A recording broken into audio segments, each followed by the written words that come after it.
የአብርሽ ነገር የት ደርሶ እስከሚቆም እኔ ግራ ገባኝ። እናንተ ቆይ ግን መጨረሻው ምን ይሁን? ምንድነው መጨረሻው ማለት ነው?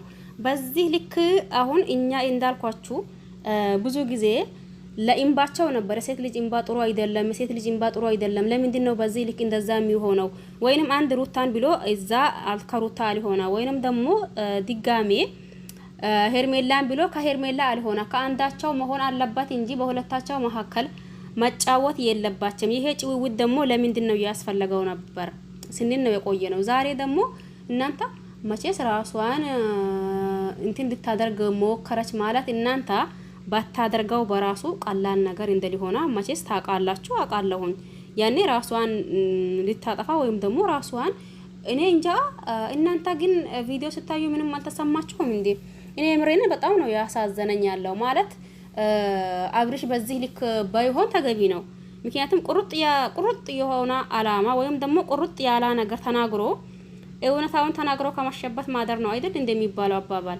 ስለዚህ አይ በቃ ሄርሜላን ከሊሆና ካልወደዳት እንግዲህ ሄርሜላ እስከዛሬ ለነበረን ጊዜ ይቅርታ ጊዜሽን ስላባከንኩብሽና እንዲሁም ደግሞ የማይሆን ነገር ተስፋ ስለሰጣውሽ ይቅርታ ብሎ ሄርሜላን ይቅርታ ጠይቆ ከዛ ወደ ሩታ ጥቅልል ማለት ምንድነው? አንዴ እዛው አንዴ እዚህ አንዴ እዛው አንዴ እዚህ አንዴ እዛው። አረኛም ግራ ተጋባን እናንተ። የምሬኔን ለምን በዚህ ልክ መሆን ለምን አስፈለገ እናንተዬ ማለት ነው። አጭር አማርኛ በቂ ነው። አሁን ለኛ ምናልባት ስናስበው ብዙ ጊዜና ብዙ ሰዓት ያኒ እንትን የሚል ይወስድብን ያኒ የሚል እየመሰለን ነው ያለው። ግን ለሱ ደግሞ አንድ ደቂቃ በቂ ናት። ለማን? ለአብርሽ ማለት ነው። ለምን ወይንም ሩታን ከህይወቱ ማስወጣት ወይንም ደግሞ ሄርሜላን ከህይወቱ ማስወጣት። ስለዚህ ለኛ ሩቅ የሆነውና እንዲሁም ደግሞ ለኛ የሆነ ብዙ ሰዓት የሚወስድ የመሰለን ነገር ለሱ ግን አንድ ደቂቃ ወይም ደግሞ 30 ሰከንድ በቂ ነው። ይሄንን ደግሞ ሁላችሁም ታውቃላችሁ፣ እናውቃለን። አይ እንግዲህ ሩታን ከሊሆና ከሩታ መሆን ካልፈለጋ አይ ሩታ በቃ ይሄንን ነገር ብሎ ለሩታ ቁርጡን መናገር አልሆነም። ደግሞ ሄርሜላን ካልፈለጋ አይ ሄርሜላ እስከዛሬ ለነበረው ጊዜ ያኔ ይቅርታ ብሎ ይቅርታ ጠይቆ ከህይወቷ ጥርግና ጥርግርግ ብሎ መውጣት ነው እንዴ? ዛሬም የሆነ ነገር እያለቀሱ ነጋም ደግሞ የሆነ ነገር እያሉ ዛሬም ደግሞ በሆነ ነገር እያለቀሱ ነጋም እንዴት ነው እናንተ?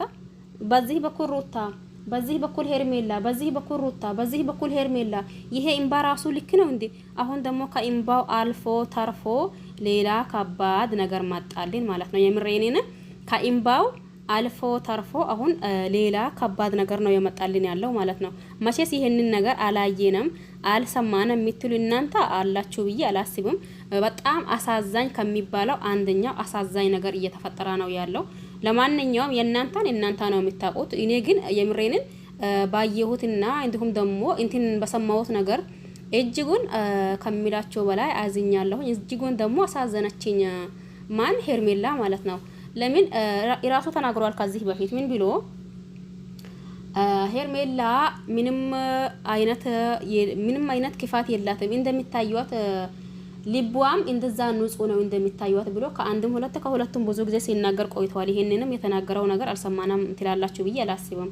ራሱ ሲናገር ቆይቷል። ነገር ግን እንደዛ ሆኖም እያለ አሁን ለታ በሷ መጫወትና እንዲሁም ደግሞ በሌለችበት ነገር እሷን መጠራጠር ተገቢ አይደለም ስንል ቆይተን ነበር።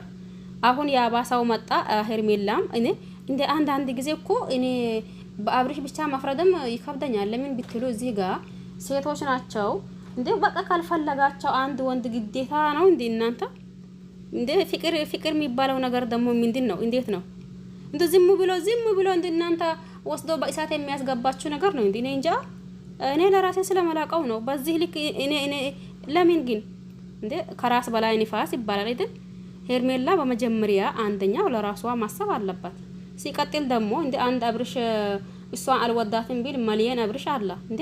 አንድ አብርሽ ካልወደደኝ ወይም ደግሞ አንድ አብርሽ እንደተመኘሁኝ ካልሆነልኝ ብዬ ራሴን ለማጥፋት አራ ለምን ብዬ እናንተ እንዴ? ምን እንደ ወንድ እሱ ብቻ ነው እንደ ሀገር ላይ ያለው ወንድ? እኔ አንዳንድ ጊዜ ሴቶች ራሳቸው ነው ግራም ያጋቡኝ ማለት ነው። ምንም ይፈጠር ምንም ይሁን ምን ከራስ በላይ ንፋስ ይባል የለም። ስለዚህ ማንኛውንም ነገር ተረጋግታችሁ ብታደርጉት ተገቢ ነው ብዬ አስባለሁኝ። ማንኛውንም ነገር ያን አንድ ሰው ደግሞ እናንተን ከልቡ ካወጣ እናንተ ጊዜ ይወስድባችኋል እንጂ ጊዜ ሊጨርስ ይችላል። በእርግጥ ያኔ ከልባችሁ ጥርግ አድርጋችሁ ጥርግ አድርጋችሁ አታወጡትም እንዴ? ግን ለምንድን ነው በዚህ ልክ ያኔ የእያንዳንዳችሁ የምታለቅሱት? ሩታን በአንድ በኩል እንደዛው፣ ሄርሜላ ደግሞ የባሰው መጣ ዛሬ ይላል ሀገሬ ሰው። ደግሞ የሷ ደግሞ ጭራሽንም የባሰው አስደነጋጭ ነገር ነው እንዴ! ለማን ብላችሁ እናንተ ሴቶች አራ አስቡ። ምንድን ነው? ምን ሆናችሁ ነው እንዴ? ለማን ብላችሁ ራሳችሁን ልታጠፉ? ለማን ብላችሁ እንዴ? እናንተ ስትኖሩ ነው አይደል ፍቅር የሚኖረው? እናንተ ራሳችሁን አጥፍታችሁ ደግሞ ለፍቅር ብላችሁ፣ ፍቅር የታባቱ እዛ ገደል አይገባም እንዴ? በዛ እንደዛ ከሆነ ማለት ነው እንደዛ ራሳችሁን እኔ እንጃ የምሬን። ይሄ የመጨረሻ ተስፋ መቁረጥ ነው። ለካ ሩታ ጎበዝ ናት፣ ጠንካራ ናት፣ ጠንካራ ናት፣ ትችላለች የሚሉ ወዶ አይደለም እስከ ዛሬ ድረስ ሩታ ይህንን ነገር ስታሳልፍ፣ እንዲሁም ደግሞ እርጉዝ ሆና በነበረችበት ሰዓት ራሱ ብዙ ነገር አድርገዋል። ያንንም ብዙዎቻችን ሩታም ላይ ፈርደናል፣ ብዙዎቻችንም ደግሞ አብርሽ ላይ። ነገር ግን ልክ ናችሁ ማለት ነው። ለምን እንደ ሄርሜላ ትላንት ይሄ ነገር ተፈጠረና አሁን ዛሬ ተስፋ መቁረጥ ለማን ብሎ ደግሞ ራስን መጉዳት አመጣው? ምን አመጣው እንዴ? ከራስ በላይ ንፋስ ይባል የለም እንዴ እናንተ?